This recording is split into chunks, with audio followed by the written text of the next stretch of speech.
people? Yell here with another video. I hope that your new year has begun well. We're about 2 weeks into the year, a little over 2 weeks into the year, and I hope all the things that you reflected on, all the things that you want to change, the direction that you want to go in, you have not forgotten it, the goals that you made, that you have not already given up. It's never too late to begin new. It's never too late to begin change. So even if you make it through January and you haven't enacted any change that you want to see, or you make it through February and you still haven't made any changes, the time to change is always now. You don't have to wait for a special time of the year, but recognize that whenever you want to change, you can. So tonight, I have so many things in my heart and so many things in my mind. And even as I went to press record, I started tearing up and I had to wait a few minutes till I wiped some tears away, which is so appropriate for my video today, because I'm going to talk about being an emotional person and my journey to learning to control my emotions and not let my emotions control me. So it's a very honest, very candid conversation that I'm having with you all, but one that I find myself having with other people, and I figured, you know what, maybe I should share part of my journey. So, why am I emotional? I don't know. I don't know. God made me this way. The older I get, the more I recognize that a lot of times our strengths and our weaknesses can kind of actually be the same thing, but what makes it a strength or a weakness is the weight that is put on one side versus the other, the way we apply that situation to various circumstances, or that characteristic rather, to various circumstances. So I am an extremely sensitive person. What do I mean by extremely sensitive? I don't mean that if you tell me, that my hair doesn't look good a particular day that I'm going to break down and cry. I don't mean if you challenge my thought process, or if you just don't like something about me, in me, on me, anything, that it's going to undo me and it's in my entirety. What I mean by being an extremely sensitive person is that whatever I feel deeply and I feel strongly. And for years and years and years and years, I allowed what I felt to impact and influence, sorry, I'll have an eyelash, to impact and influence the decisions I made. And that is dangerous. Following feelings leads to failure. It does. Now, are feelings good? Yes, there are times when feelings are good. If you're feeling inspired, if you're feeling hopeful, if you're feeling joyful, the expression of those things or what they can lead to can be very positive. However, if you're solely leaning on how you feel, how are you going to behave when you no longer feel that positive emotion? If you're extremely joyous and you relish so much in what you're feeling, what are you going to do when that feeling leaves? Because every feeling is fleeting at some point in time. Some linger longer than others. In my experience, the negative feelings will linger if you don't resist them or let them go, and the happy feelings will fly, or they'll leave quickly if you don't embrace them or put them in a proper perspective and hold them and appreciate them for what they are, but be okay when they move on. I hope that makes sense. So for me, I also am good at reading people. Sometimes so good that I actually second guess myself and go, no, that can't be it. Or I'm always trying to challenge my own thoughts, things that I perceive, things that I feel. I'm always trying to balance it with, well, you don't know everything, which is true, right? Or we can look at someone or a situation and think we know that person or we understand the situation, but really our own emotional bias steps in the way. So there's this balance of trusting what you feel, but then also examining it to recognize that we have a skewed vision. We have a skewed way of seeing things, that there's only our side. I like to use the analogy of standing in a different portion of the room. So if I come home and in my home is kind of like, it's a small keep, so it's kind of open concept-y. I don't have a true living room, and I don't have a true kitchen. The kitchen and living room kind of flow together.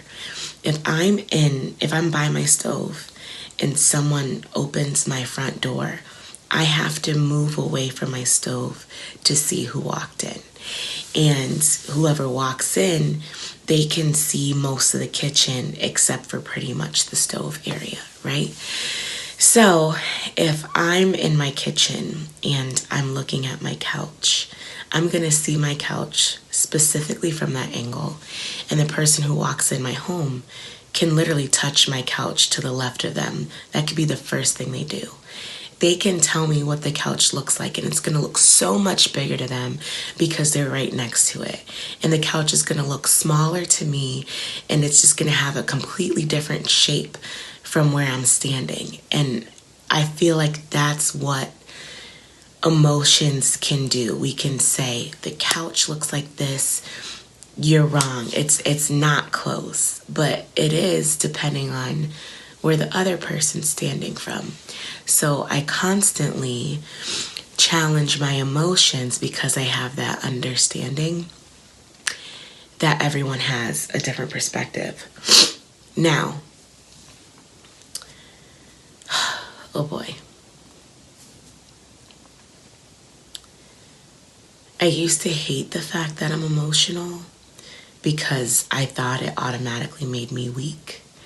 That I was too sensitive, that people would think I'm too sensitive. And I'm confessing right now, one thing God is actively delivering me from is caring what people think in the way that affects me, to the point that I am so distracted by what they think that I'm weighing my decisions based off of what do people think. So I'm not completely delivered from that, but I'm grateful for that awareness and the ability to fight against that thought and know that in time that will change. One of the biggest things God did for me in 2021 is deliver me from my emotions controlling my actions, or allowing me to follow my emotions, because really every action we make is on us. It doesn't matter how we feel, the action is still what counts. So I learned I can have an emotion that is not good and still make a good choice. I've learned that I can have an emotion that is good and allow that to, again, inspire me, but not hold so tightly to that good feeling that when the good feeling is gone, I feel the total opposite. I've learned a stability. I've learned a temperance. One thing that has been crucial for me in this process is prayer, because prayer gives me this space to be emotional. It gives me, nobody has more patience than the Lord, right? It gives me the opportunity to come to God, to cry and say, hey, I am struggling. I'm struggling and I need you to help me. By your grace, I know I'm going to get up and make the right choice because you've given me that ability, or I believe you're going to help me make the right choice. I'm going to take this action, but I'm going to allow this to be the space to let my heart become undone and just be raw and just be real. And one thing I learned is that a lot of people cannot handle emotional people. A lot of people don't have the fortitude, not saying even that they should, but a lot of people don't have the fortitude to let people who are intensely emotional emote, because it can feel intense, right? And what are you supposed to do about it? If someone's having an extraordinarily difficult day, Like, what do you say to make them feel better? Whereas being an emotional person, I find that sometimes I just need to let it out. Once it's out, I'm like, okay, what am I going to do about it? Like, even at work, there's so many different things that happen, so many challenges that I face. I had a moment even on Friday, and I was talking to one of my coworkers, and I said, I need you to come here. And I told her, I'm like, I want to scream. And I told her why I wanted to scream. And it wasn't this long, drawn-out speech, but I just had a moment of saying, this is driving me nuts. And I'm just going to take a moment and like not deal with it. And even just that verbalization of I'm frustrated right now was enough for me to move on. But sometimes you're in a place, a situation, and a time where you can't do that. But prayer gives me the opportunity in the space to do that. So I am so grateful for prayer. I'm so grateful for the Lord. And I struggle with how to even articulate this topic because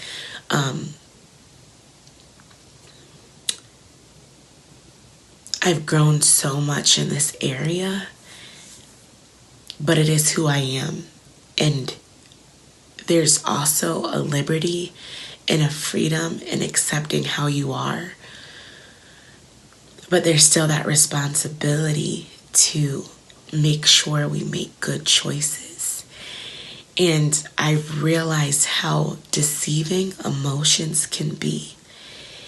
And that being an emotional person, you have to be strong. You have to engage your mind in,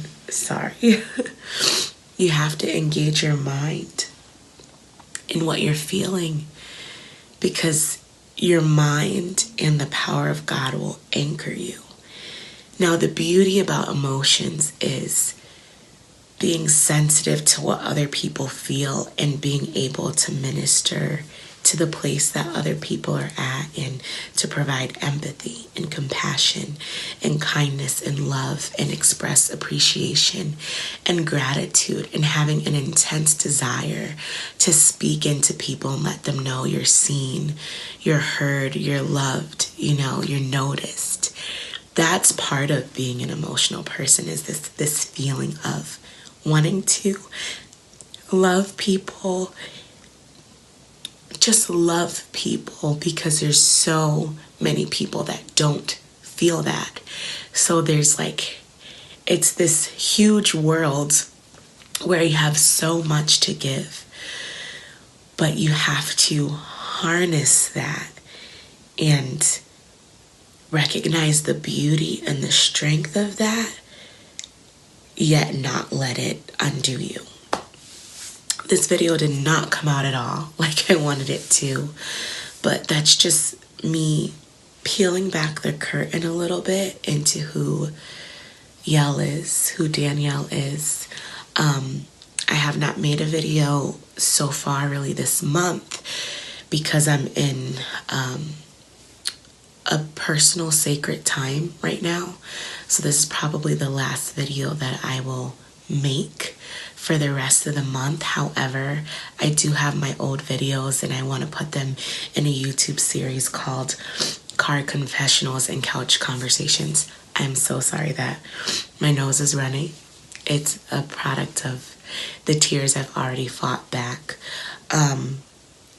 But I want to share these couch conversations, these car confessionals and couch conversations, because it's almost like a visual journal. Like, I look back and I'm like, wow, like there's some things where it's like, I really needed that at that point in time. Or I need that now. I'm listening to things that God dropped on my heart, and they're helping me now. So I hope that they help you too. I'll try to put a date. I'm still debating on if I do any type of narrative beforehand or just throw them out there as they've been. But if nothing else, remember that God loves you. I love you too.